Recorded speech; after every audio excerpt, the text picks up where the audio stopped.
हाय दोस्तों, APS coaching centre की ओर से आप सभी को धन्यवाद। कक्षा 10वीं का एनसीईआरटी चैप्टर आपको ब्रीथ है, जो कि ब्रीथ में अपना लोग को क्वेश्चन नंबर 2 तक बना दिए थे 10.2 में। 10.2 में 2 तक फिलहाल बना चुके हैं 10.2 में, और तीसरा नंबर से अभी करते हैं। तीसरा नंबर, यदि एक बिंदु P से O केंद्र वाले किसी वृत्त पर, अब मान लीजिए यहां देखिए आपको वृत्त है, ये मान लीजिए वृत्त है, बिल्कुल सही। जब वृत्त है, कह रहा है कि यदि एक बिंदु P से O केंद्र वाले, अब मान लीजिए अगर O तो यही होगा, जरूर वो यही होगा। अब P मान लीजिए बिंदु यहाँ पे है, P बिंदु यहाँ पर है, ये कह रहा है आपको यहाँ से लेकर के यहाँ PA, अब यहाँ देखो A बिंदु यहाँ और यहाँ B, कह रहा है PA और PB, यहाँ देखो PB, ये यानी कि रेखा मिला रहा है, मिला रहे हैं A और ये रेखा B। अब ये जो मिला है इन्हीं पे काम कर रहे हैं, मतलब A, यहाँ देखिए यदि किसी बिंदु P से O केंद्र वाले किसी वृत्त पर, देखो किसी वृत्त पर P और O, किसी वृत्त पर, ये तो केंद्र हो गया, पर PA, यहाँ देखिए PA लिखा, P और A कोमा P और B स्पर्श रेखाएं परस्पर 80 डिग्री के कोण पर झुकी हुई है। ये 80 डिग्री के कोण पर झुकी हुई है, ये किस डिग्री के कोण पर झुकी हुई है? 80 डिग्री के कोण पर।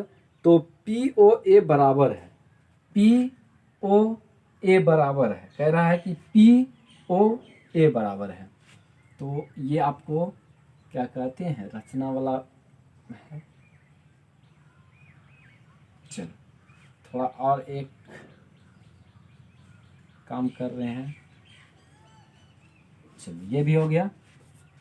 ये भुजा यहाँ दे दीजिए ना, सामने रहेगा तो ठीक रहेगा, थोड़ा हटल है, अच्छा नहीं है। चलो यही बात है और इसको हमको निकालना है। सबसे देखिए बहुत अच्छी बात है कि आपने फिगर छाप लिए हैं। अगर फिगर छापने के बाद आपको कुछ भी अगर एग्जाम में अगर आ गया क्वेश्चन, अब फिगर बना लिया, अगर आपको कुछ भी नहीं आ रहा है तो PAOB, ये तो मालूम है ना।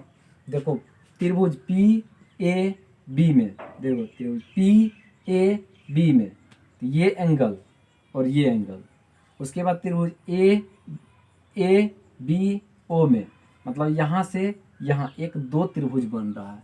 तो सबसे पहले जो दिया है, जो डॉट डॉट वाला लाइन देख रहे हैं, ये काल्पनिक रेखा है। ये क्या है? काल्पनिक रेखा है, जो कि ये फिगर में नहीं दिया था और हमने अपने आपस में जोड़ दिए हैं। तो इसको पहले लिखेंगे, जो काल्पनिक रेखा जो दिया हुआ ऐसे, तो इसको हम देखते हैं क्या हल, रचना।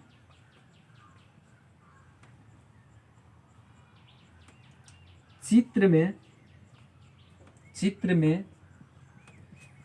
में यहां देखिए P को O से मिलाया गया,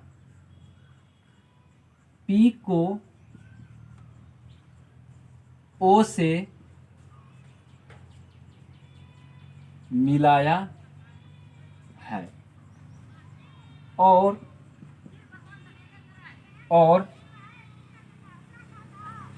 B को A से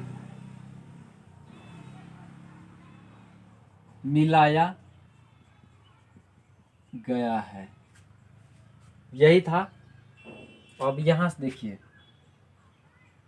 एंगल, त्रिभुज पी ए बी में, त्रिभुज किसमें, पी ए बी में। अब यहां से देखिए ये, अब एंगल देखिए यहां से यहां तक आपको x और यहां से लेकर के यहां तक आपको x, मतलब कह रहा है कि ये 90 डिग्री, ये कोण 90 डिग्री बनेगा और जरूर बनेगा। तो यहां से देखिए एंगल पी ए ओ बराबर 90 डिग्री। देखो पी पी पी ए ओ बराबर ये क्या हो जाएगा, 90 डिग्री। तो यहाँ देखिए, सॉरी अभी छोड़ दो नहीं इसको, अभी क्या करेंगे हम झूठे से। तो अभी मान लीजिए क्या करेंगे, त्रिभुज का तीनों कोनों का योग 180 डिग्री होता है। अब यहाँ देखो पी ए बी, यहाँ से देखिए पी ए बी, मतलब ये आपको गया और ये जो रेखा देख रहे हैं डॉट डॉट, यहाँ से यहाँ तक आया, फिर यहाँ से यहाँ तक आ गया, समझ गए ना। तो मतलब क्या है, पी ए बी, तो इसका तो एंगल 80 है और इनका एंगल x है और इनका एंगल x है। तो कह रहा है कि त्रिभुज का तीनों कोनों का योग 180 डिग्री होता है। तब ये कोण जोड़ ये कोण जोड़ ये कोण बराबर 180 डिग्री, यानी 80 प्लस x बराबर 180 डिग्री, यानी तीनों कोनों का योग। तो मान लीजिए तीनों कोनों का योग, ये पहला कोण, ये दूसरा कोण और ये तीसरा कोण। तो ये कोण का मान x है और ये कोण का मान x है और ये कोण का मान आपको 80 है। तो सीधा बात देखिए, अब यहाँ से देखिए इसको और इसको तो हम जोड़ेंगे, अवश्य जोड़ेंगे।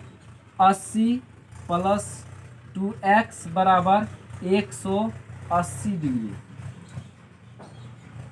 यहाँ से देखिए 2x बराबर 180 डिग्री माइनस 80 डिग्री। अब क्या हो जाएगा आपको, 2x बराबर 100 डिग्री सीधा। अब उसके बाद x बराबर जो है आपको 100 डिग्री बटे 2, काट दीजिएगा तो x बराबर निकलेगा 50। क्या निकला है, x बराबर 50 निकल गया है। तो सीधा सा बात है, आपको पी ए बी निकल गया आपको 50। मतलब कहने का अर्थ ये है कि x का वैल्यू आपको 50 निकला। अब ये नहीं कि पूरा का निकला है। तो यहाँ पी ए ओ बराबर एंगल पी ए ओ बराबर 90 डिग्री। यहाँ से देखिए ये 90 डिग्री है, क्या है, ये x का मतलब, यहाँ देखिए x का तो मान 50 है, लेकिन 50 है ना, लेकिन ये जो मान है, ये जो वैल्यू दिख रहे हैं यहाँ से यहाँ तक, इसको निकालेंगे। ये 50 है, ये 50 है, लेकिन हम ये वैल्यू जो निकालना चाहते हैं, जैसे कि इसमें और इसमें ये जो निकालना चाहते हैं, इसको देखते हैं। अब देखिए एंगल क्या कहते हैं, पी ए बी प्लस क्या हो जाएगा आपको, ए बी ओ बराबर 90 डिग्री। अब यहाँ देखिए पी ए बी इसलिए लिए हैं, अगर यहाँ देखो यहाँ नहीं लिखने का था हमको पी ए बी, लेकिन लेना ही पड़ेगा। तो पी ए बी, यहाँ देखो P A B plus A B O दोनों बराबर आपको 90 है, लेकिन आप x का वैल्यू यहाँ देखो पी ए ओ बराबर x है ये, तो x का वैल्यू ये कितना है, 50 है। इसको मान लीजिए ये पूरा का वैल्यू आपको मान लीजिए 100 है। 100 यहाँ x है और यहाँ भी x है, तो इसलिए आधा लिए हैं। यहाँ पर क्या लिए हैं, इसका मान बनाए हैं आपको 50। क्यों बनाए, क्योंकि x का वैल्यू लिए, लेकिन यहाँ देखो पी ए ओ बराबर 50वां, लेकिन यहाँ उल्टा लिखा है, पूरे के पूरे त्रिभुज को लिखे हैं, ए पी ए बी को लिखे हैं। तो यहाँ घबराना नहीं। तो 50 हो गया, प्लस आपको हो गया A angle A B O बराबर 90 डिग्री। अब यहाँ से देखिए, अब एंगल ए बी ओ बराबर, अब ये 90 डिग्री, अब इसको उस साइड ले जाते हैं तो माइनस क्या हो जाएगा 50। एंगल ए बी ओ बराबर क्या हो गया 40 डिग्री। समझ गए, 40 डिग्री हो गया। तो गणित में अब क्या कर रहा है,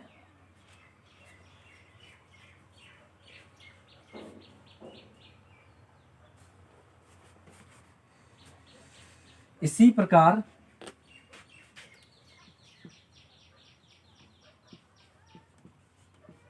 प्रकार एंगल ए बी ओ बराबर 40 डिग्री, ए बी ओ बराबर 40 डिग्री। तो ए एंगल ए बी ओ में क्या ये अब निकल गया, आपको कितना निकल गया 40। तो ये भी आपको 40 निकल गया कि नहीं निकल गया। अब देखिए ए बी ओ में, एंगल ए बी ओ में, तो सीधा बात है ए बी ओ में, ए बी ओ में। तो अब देखिए फिर लिखिएगा त्रिभुज का तीनों कोनों का मान योग, तीनों कोनों का योग बराबर 180 डिग्री। चलो इसको मिटा देते हैं फिलहाल।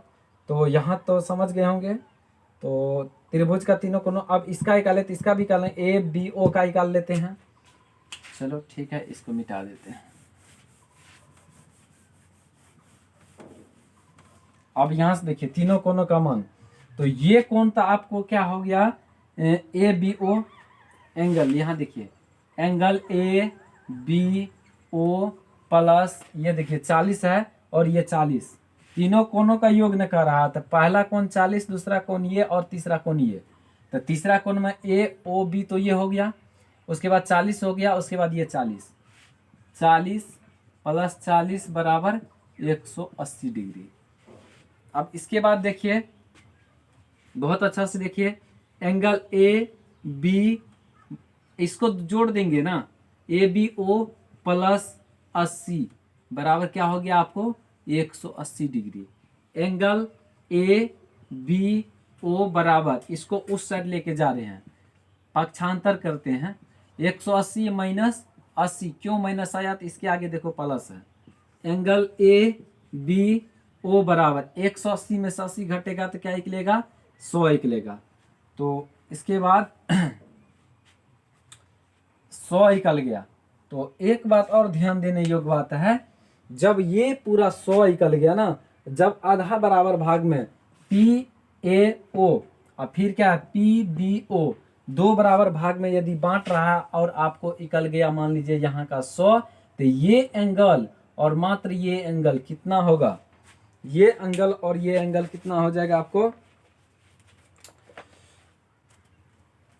अब पी ओ बी निकल जाएगा कितना, इसलिए पी ओ बी बराबर 100 बटे आपको 2 से भाग देना पड़ेगा। क्यों, ये देखो P O B, P O B P O A बराबर है, आपस में बराबर है, इसलिए 2 से भाग दिए हैं।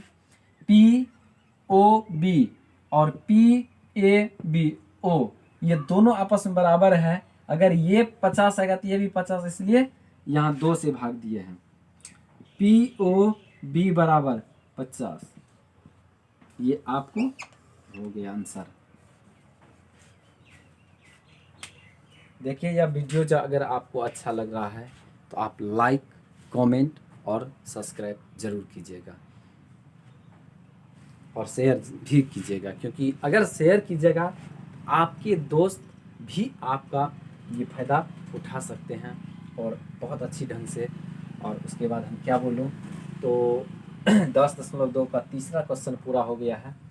तो यहाँ मेरा नंबर भी है, अगर कहीं भी कोई समस्या होगा तो आप कांटेक्ट कर सकते हैं एक बार, और उसके बाद हम ऑल मतलब जो भी क्वेश्चन में समस्या आएगा तो निश्चित तौर पर आपको हम ऑफलाइन हो या ऑनलाइन हो या क्या कहते हैं फेसबुक के माध्यम से हो, जितने हम ये कहते हैं कि वीडियो जो डालते हैं फेसबुक पे, जितने मेरा फेसबुक फ्रेंड है हम उनसे रिक्वेस्ट करते हैं कि ज़रूर मेरा चैनल पे जाइए, एपीएस कोचिंग सेंटर लिखिए, यहाँ पे एपीएस कोचिंग सेंटर लिखिए और आप सब्सक्राइब कमेंट लाइक ज़रूर कीजिएगा। फेसबुक वाले भैया से हम यही निवेदन करते हैं कि आप एपीएस कोचिंग सेंटर को ज्वाइन कीजिए। और सबसे पहले आपको अगर जो भी मेरे फेसबुक फ्रेंड है यानी कि जो पढ़ते हैं अभी 10 क्लास में, हो सकता है 11वीं में पढ़ते होंगे, हो सकता है कोई बीए में पढ़ते होंगे, दोस्त मतलब तो एक लेवल का होता है, तो इसलिए हम ये कहते हैं अगर जो बच्चों 10 क्लास में पढ़ते होंगे, मेरा दोस्त, मेरे मतलब अनजाने या जाने जो भी हो, तो इस चैनल को आप लिखिएगा यूट्यूब पे जाकर के एपीएस कोचिंग सेंटर और अपना सब्सक्राइब कर दीजिएगा और सबसे पहले आपको वीडियो मिल जाएगा। तो थैंक यू, धन्यवाद। आपको ये मिल गया है आंसर क्वेश्चन।